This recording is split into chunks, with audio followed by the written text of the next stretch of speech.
오늘 요한계시록 2장 8절서부터 11절까지 말씀을 가지고 일곱 교회 두 번째 말씀으로 이 서머나 교회에 대한 말씀을 은혜를 나누고자 합니다. 이 요한계시록의 일곱 교회, 예수님께서 각 교회에 쓰신 편지입니다.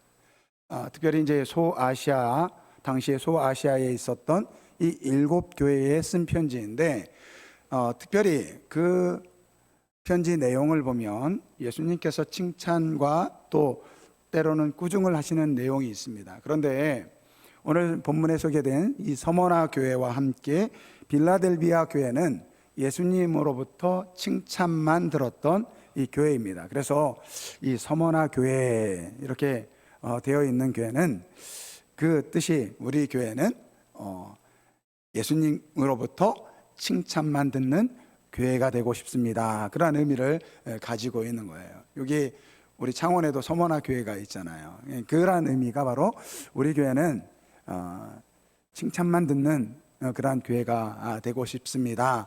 라는 그러한 의미가 담겨져 있는 거예요.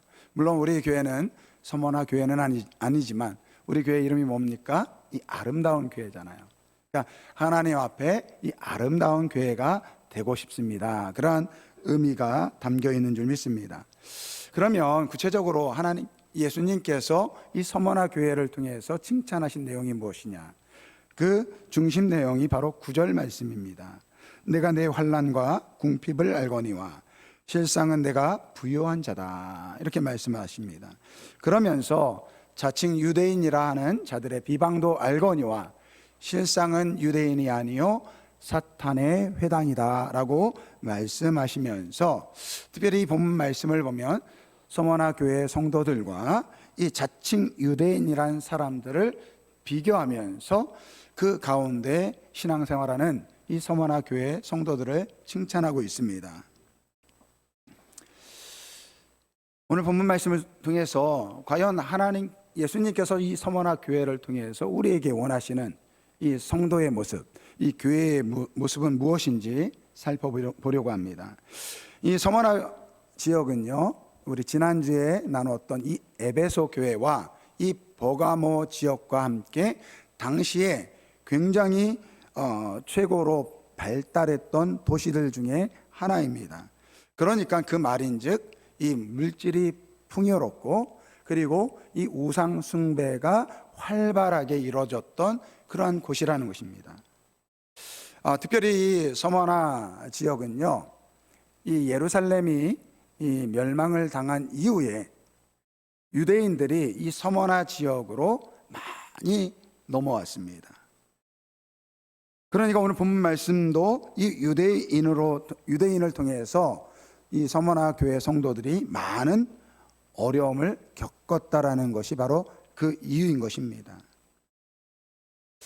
여기 말씀을 보면 내가 내 환난과 궁핍을 알거니와 실상은 내가 부요한 자니라, 이렇게 말씀하고 있어요. 오늘 서머나 교회 성도들은 예수님을 믿기 때문에 여러 가지 불이익을 당했다라는 거예요. 정치적으로, 또 종교적으로, 사회적으로, 경제적으로 이 예수님을 믿기 때문에 오늘 이 말씀처럼 환난을 당하고 궁핍하게 살 수밖에 없었다라는 거예요. 하지만 서머나 교회 성도들은 예수를 믿는 것을 더 중요하게 여겼다라는 것이죠.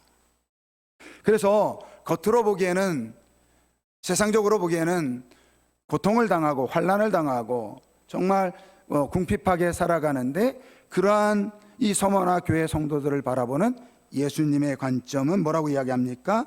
부요한 자다, 이렇게 말씀하고 계세요. 반면에 이 자칭 유대인들, 오늘 본문 말씀에 이 자칭 유대인들, 그 사람들은 어떤 사람들입니까? 하나님의 백성이라고 자부하는 사람들입니다. 자기들은 하나님의 사랑을 받는 사람이라고 그렇게 생각하는 사람이에요. 누구보다 하나님의 말씀대로 산다라고 생각하는 사람인데, 오늘 예수님은 그러한 그들을 향해서 실상은 유대인이 아니다, 심지어 뭐라고 이야기합니까? 사탄의 회당이다 라고 말씀하고 있습니다. 오늘 본문 말씀에 이 서머나 교회 성도들과 자칭 유대인이라는 사람들의 차이는 무엇이냐? 바로 그들의 차이는 예수님을 마음에 두었느냐, 마음에 두지 않았느냐, 그 차이라는 것입니다. 서머나 교회 성도들은 예수님을 마음에 섬기고 예수님을 위해서 자기의 모든 것을 포기했다라는 거예요. 경제적으로 풍요로운 삶을 포기했다라는 것이죠. 그래서 그들은 비참하게 살 수밖에 없다라는 것입니다. 그런데 예수님께서는 그들을 칭찬하십니다. 반면에 유대인, 자칭 유대인, 이들은 유대인이 아니요, 실상은 회당이라, 사탄의 회당이라고 그러한 질책을 받습니다. 하나님의 말씀대로 살아간다라는 프라이드를 가지고 살아가는 사람들이에요. 우리는 다른 이방 사람들과 다른 사람이야 라고 생각했습니다. 그러나 그들은 정작 하나님께서 보내주신 성자 예수님을 인정하지 못했다라는 거예요. 스스로 유대인이라고 하지만, 하나님의 백성이라고 하지만 예수님을 인정하지 못했고, 오히려 예수를 믿는 이 서머나 교회 성도들을 비방했습니다. 조롱했습니다. 여러분, 이 유대인, 자칭 유대인이라고 하는 그 사람들, 예수님이 없는 한 아무리 자신을 하나님의 백성이라고 자부해도 그들은 결코 하나님의 백성이 될 수 없다라는 것입니다. 그리고 예수를 믿는 그 서머나 교회 성도들을 핍박했기 때문에 오늘 예수님은 그들을 사탄의 회당이라고 이야기하고 있습니다. 그러니까 오늘 이 서머나 교회 성도들과 이 자칭 유대인의 이 차이는 뭐냐면, 그들의 마음속에 예수님이 있느냐, 예수님이 없느냐라는 그 문제라는 것입니다. 오늘 우리는 대부분의 사람을 판단할 때 이 겉에 드러나는 것으로 판단할 때가 참 많습니다. 그러니까 왜 그렇습니까? 우리의 눈이요, 이 바깥으로 드러나는 것밖에 볼 수 없기 때문에 그렇습니다. 그러나 하나님은 다르세요. 우리가 보는 것과 전혀 다른 방법으로 우리를 바라보십니다. 하나님은 우리의 내면을 바라보세요. 이스라엘 백성들의 이 첫 번째 왕이 이 사울 왕입니다. 그런데 그 사울 왕이 하나님 말씀에 순종하지 않고 하나님을 위해서 살아가지 아니하니까 하나님께서 이 사울 왕을 폐하시고 이 사울을 대신할 왕을 이제 선택을 하게 됩니다. 이때 하나님께서 이 사무엘 선지자를 통해서 이새의 집에 가서 그 아들 중에서 내가 하나를 사울을 대신할 왕을 삼겠다라고 그렇게 이야기합니다. 사무엘 선지자가 이 이새의 집에 가는데 이 첫째 아들을 보는데 얼마나 잘생겼는지 몰라요. 키도 크고 잘생겼어요. 그러니까 사무엘 선지자가 야, 하나님께서 정말 괜찮은 사람 준비해뒀구나. 이 사람이 바로 사울을 대신할 이 이스라엘의 왕인가 보다, 그렇게 생각을 합니다. 그때 하나님께서 사무엘 선지자에게 이렇게 말합니다.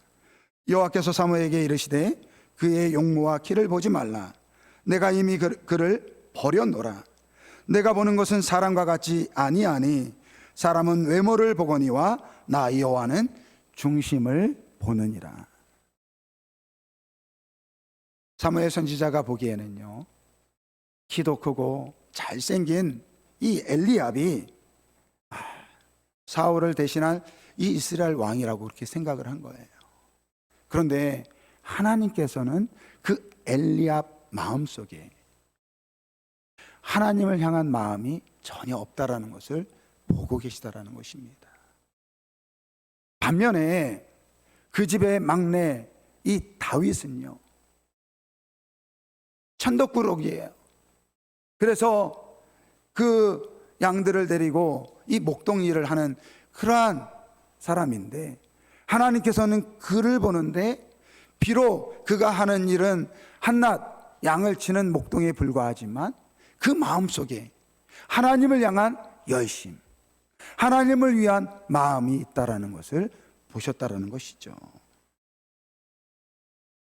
오늘 서머나 교회 성도들은 외적으로 보면 참 세상 사람들이 보면 왜 이렇게 저렇게 살까? 아마 그랬을 것입니다. 다른 사람들이 보기에는 미련하고 바보 같아 보입니다.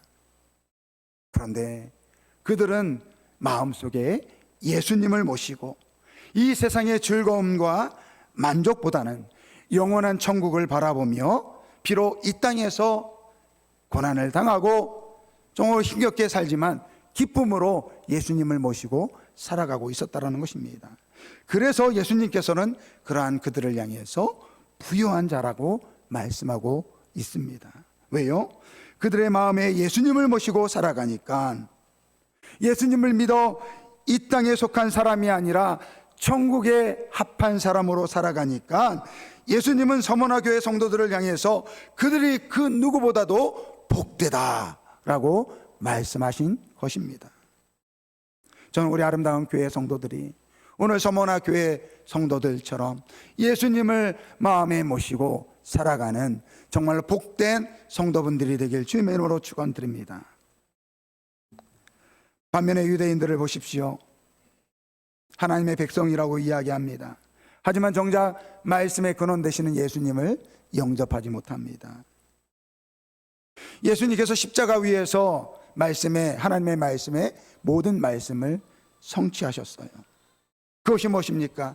바로 사랑이고 바로 용서예요. 그리고 예수님께서 십자가에 보여주신 것은 바로 섬김과 희생입니다. 그런데 유대인들은 어떻습니까? 하나님을 사랑한다고 하지만 스스로 율법에 얽매인 채 자기 의에 빠져 있는 거예요. 그리고 다른 사람을 판단하고 비난합니다. 겉으로 보기에는요, 정말 열심히 있는 하나님을 사랑하는 사람처럼 보입니다. 그러나 그것은요, 자기 만족을 위한 종교 생활이라는 거예요. 정말로 원하는 성도의 삶이 아니라는 것입니다. 여러분, 우리 기독교는요, 다른 종교와 같지 않아서 어떤 진리를 깨닫기 위해서 고행할 필요도 없고요, 율법에 얽매일 필요도 없습니다. 그런데 여러분, 왜 우리의 신앙이 힘듭니까? 왜 힘들어요? 분명 율법에 얽매일 필요도 없고 우리의 선행을 통해서 우리가 구원을 받는 것이 아닌데 왜 우리의 신앙생활이 어렵습니까? 예수님처럼 살아가야 되기 때문에. 나의 만족과 나의 이익을 위해서 살아가는 것이 아니라, 내 기쁨을 위해서 살아가는 것이 아니라 예수님처럼 십자가를 지고 살아가는 것이 기독교의 신앙이기 때문에 그렇습니다.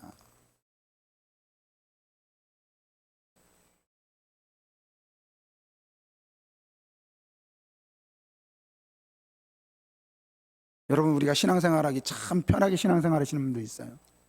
내 마음대로, 내 기쁨대로, 내 뜻대로, 내 생각대로. 여러분, 이거는요, 예수님께서 우리에게 보여주신 예수님의 삶의 모습이 아니라는 거예요. 예수님께서 십자가에 지신 십자가의 삶의 모습이 아니라는 것입니다. 우리가 알다시피 예수님께서 십자가 지시기를 얼마나 싫어하셨습니까? 아버지여, 할 수만 있다면 이 잔을 내게서 옮겨 주옵소서. 땀이 핏방울이 되도록 그렇게 기도하셨어요. 그 십자가의 길은요, 나를 포기하는 거예요.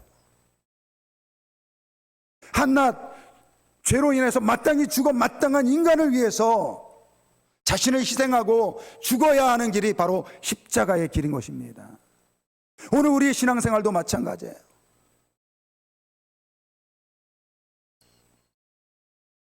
오늘 우리가 만약에 예수님을 우리의 마음에 섬기고 마음에 받아들이고 살아간다고 한다면, 예수님께서 어떻게 나를 위해서 나의 죄를 용서하시고 나를 위해서 사랑하셨는지 그 사실을 깨닫는다고 한다면, 오늘 우리도 예수님처럼 살 수 있는 성도가 될 줄 믿습니다. 그러니까 오늘 우리가 예수님의 은혜를 깨닫게 되면, 그 십자가에 나타난 하나님의 사랑을 깨닫게 되면, 오늘 하나님의 말씀이 우리의 삶을 통해서 이루어지는 것입니다. 우리가 이 세상 살아가면서, 신앙생활하면서 내가 무엇을 얼마큼 했느냐, 내가 어떠한 직분을 가졌느냐, 내가 교회를 위해서 무엇을 했느냐가 중요한 것이 아니라, 내가 어떻게 교회를 위해서, 성도들을 위해서 희생하고 섬겼느냐, 그것이 바로 우리가 예수님을 따라가는 삶의 모습인 줄 믿습니다. 여러분, 예수님께서 10절 하반절에 이렇게 말씀하세요. 내가 죽도록 충성하라. 그리하면 생명의 관을 내게 주리라 말하고 말씀하고 있습니다. 여기에서 우리가 중요하게 볼 말씀은 내가 죽도록 충성하라. 무슨 말입니까? 끝까지 충성하라는 거예요. 끝까지 예수님께서 우리에게 보여주신 그 삶의 모습대로 살아가라는 것입니다. 이것이 쉽습니까? 어렵습니까? 어렵습니다. 대부분 우리는요, 나의 만족과 내 기분대로 신앙생활 할 때가 참 많아요. 누군가를 희생하고 누군가를 위해서 섬기는 모습이 우리 안에 부족합니다. 그래서 예수님께서 말씀하세요. 끝까지 충성하라. 죽도록 충성하라. 그 다음에 뭐라고 합니까? 그리하면 생명의 관을 내게 주리라.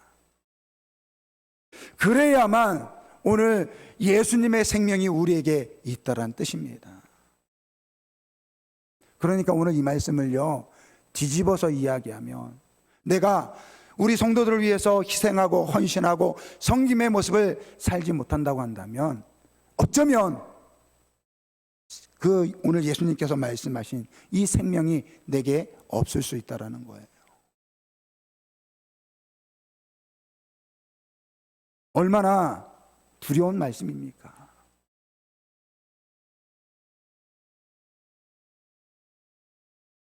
그러니까 진정한 구원은 우리가 이 땅에서 예수님의 사랑을 깨닫고 그 사랑으로 서로 사랑하고 용납할 때 영원한 생명을 받을 그 천국을 바라보며 살아갈 때 그 예수님께서 우리에게 생명의 간을 주신다라고 말씀하고 있습니다.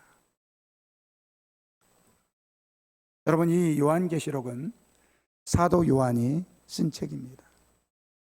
사도 요한은요, 유일하게 예수님의 제자 중에서 순교당하지 않고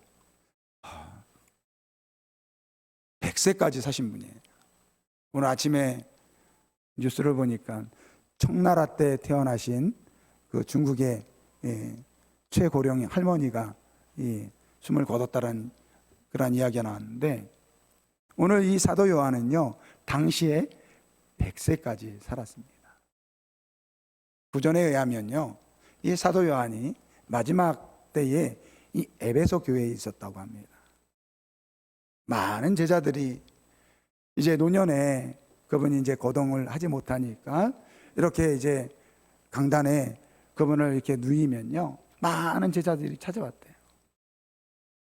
선생님, 우리에게 좋은 말씀 좀 해주세요. 그때마다 이 사도 요한이 이러한 말씀을 했다고 합니다. 형제들아, 서로 사랑하십시오. 여러분, 서로 사랑하십시오. 이 말씀을 누차 반복적으로 이 말씀만 하였다고 합니다. 그러자 한 제자가, 왜 스승님은 같은 말씀만 반복하십니까? 우리에게 좀 다른 말씀 해줄 것이 없습니까? 그때 사도 요한이 이렇게 이야기했다고 합니다. 이것이 우리 주님이 가르쳐 주신 말씀의 핵심입니다. 너희가 이것만 온전히 행하면 족하다.